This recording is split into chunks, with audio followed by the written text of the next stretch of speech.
नमस्कार दोस्तों, आप सभी का स्वागत है हमारे YouTube चैनल पर। तो आज हम बात करेंगे UP DElEd BTC admission 2024 latest update के बारे में।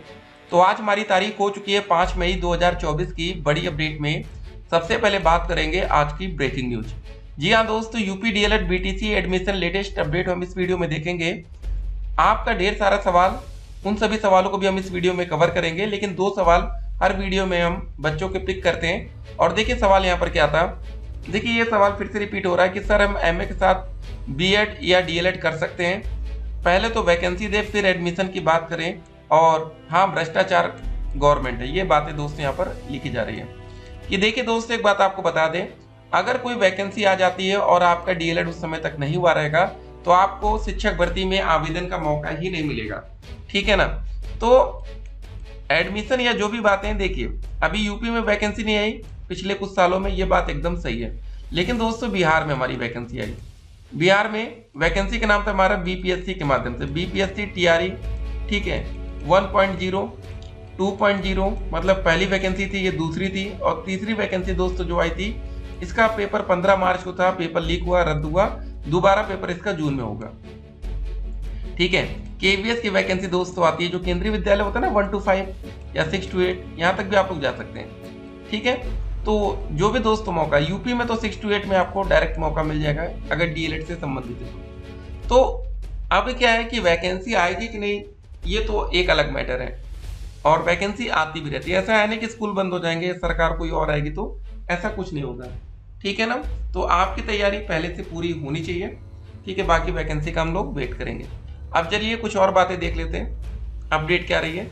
जरा बीएड को लेकर के अपडेट है। बीएड संयुक्त प्रवेश परीक्षा को दे सकेंगे 3 शहरों का विकल्प, तैयारी शुरू हो गई है, ठीक है। सत्र 2024-26 के लिए आज से ऑनलाइन आवेदन हो रहा है। ये दोस्तों अपडेट कहाँ से, उसको देखेंगे।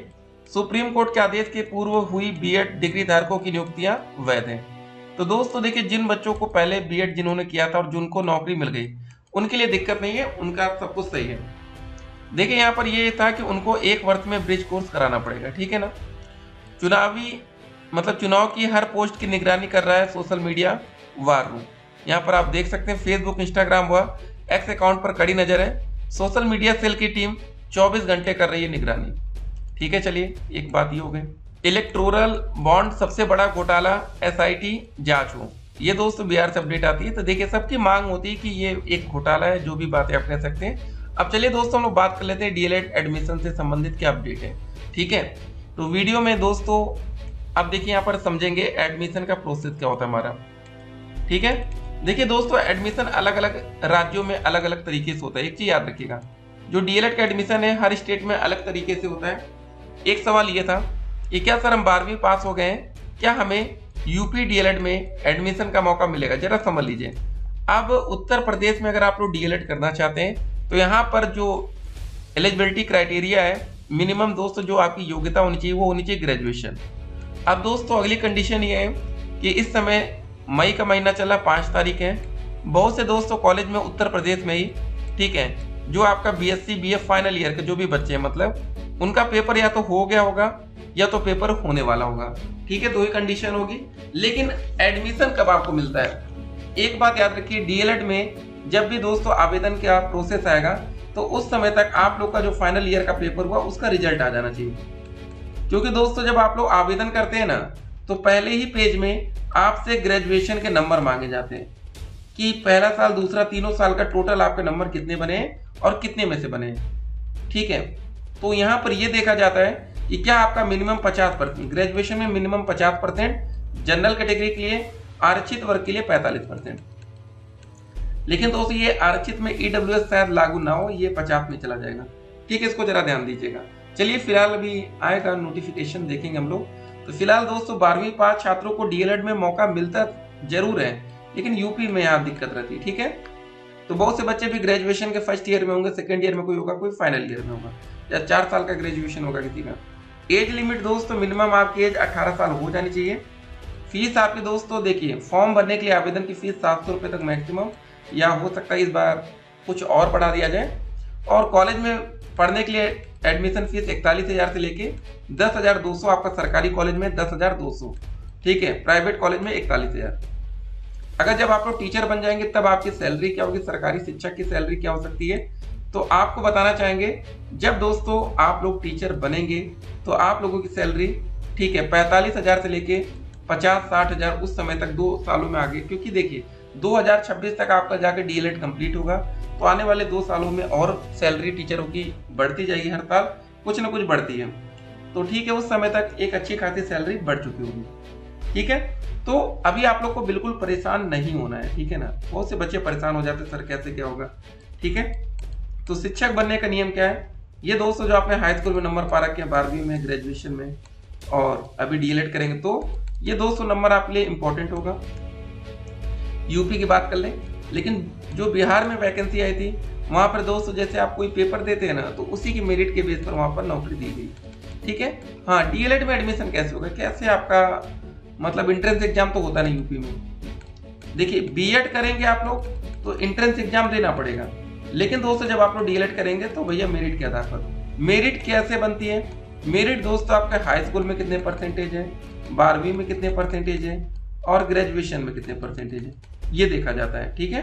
तो इसके आधार पर आपकी मेरिट बना दी जाती है। तो जो भी दोस्तों सोशल मीडिया है, जो भी अफवाहें, बच के रहिए थोड़ा।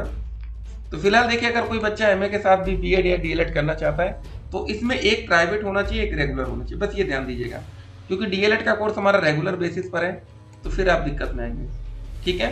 तो अगर आप डीएलएड करना चाहते हैं तो ये रेगुलर कोर्स है, तो फिर उसके साथ आप एक प्राइवेट कोर्स में जा सकते हैं, लेकिन आप दोनों एक साथ रेगुलर कोर्स करना गलत है, ठीक है ना। तो बात हमेशा सही और गलत की होनी चाहिए, जो सही है वो करना चाहिए। एक बात और देखिए, शैक्षिक अर्हता यहाँ पर क्लियर लिखा गया है, क्या जरा देखते हैं। डीएलएड प्रशिक्षण 2023, देखिए दोस्तों भी 2024 के लिए भी ऐसा नोटिफिकेशन आएगा आपके सामने। एवं आगामी प्रशिक्षण वर्षों में चयन हेतु ऐसे अभ्यर्थी ऑनलाइन आवेदन करने के पात्र होंगे जिन्होंने आवेदन पत्र भरने के पूर्व, यहाँ पर अब देखिए क्या क्या आपने किया हो।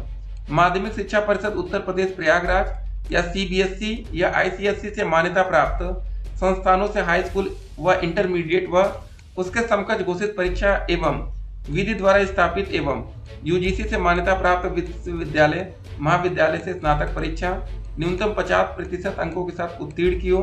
अनुसूचित जाति, अनुसूचित जनजाति, अन्य पिछड़ा वर्ग, विकलांग, स्वतंत्रता संग्राम सेनानी आश्रित, भूतपूर्व सैनिक स्वयं के अभ्यर्थियों को न्यूनतम अंकों में 5% की छूट मिल जाएगी, ठीक है। यहाँ पर दोस्तों क्लियर लिखा गया 50% ग्रेजुएशन में होना चाहिए और जिनको आरक्षण मिलेगा उनके लिए 45%, ठीक है।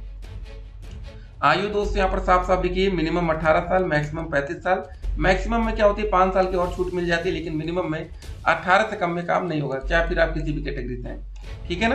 तो चलिए अभी आप लोग के डाउट आते रहेंगे, आप लोग कमेंट करिएगा अपना डाउट, अगले वीडियो में आपका आंसर 6 मई वाली वीडियो में मिलेगा, ठीक है ना। ठीक है, तो हर दिन 1-2 बच्चों का कमेंट पिक किया जाएगा, ठीक है। तो चलिए जो भी डाउट हो कमेंट करिएगा। फिलहाल आवेदन की जो प्रक्रिया है इसी महीने मई के लास्ट तक हो सकता है कि शुरू कर दी जाए, और इस महीने काफी बच्चों को रिजल्ट भी आएगा और बहुत से बच्चों का अपना फाइनल ईयर का इस बार पेपर भी देंगे, ठीक है। फिलहाल अभी दोस्तों बीएड के बारे में मत सोचिए, ज्यादा सही रहेगा, डीएलएड बेस्ट है। और अगर आप बीएड करना चाहते हैं तो पहले ये कर लीजिए, उसके बाद अगर आपकी नौकरी ना लगती है, समय रहे तो बीएड करिएगा। बड़ी वैकेंसी जहाँ आती है पहले आपका टारगेट वही होना चाहिए। चलिए फिर फिलहाल आप लोग सोचिएगा। हाँ, और सरकारी कॉलेज की कट ऑफ जनरल में 230 प्लस मान के चलिए, ईडब्ल्यूएस में 225, ओबीसी में 225 प्लस, एससी में 220 से 210 नंबर, एसटी में भी वही 200 प्लस, फिजिकल हैंडीकैप में 180 प्लस, ठीक है। और विस्तृत देखेंगे अगली वीडियो में, फिर मिलते हैं, स्टे कनेक्टेड।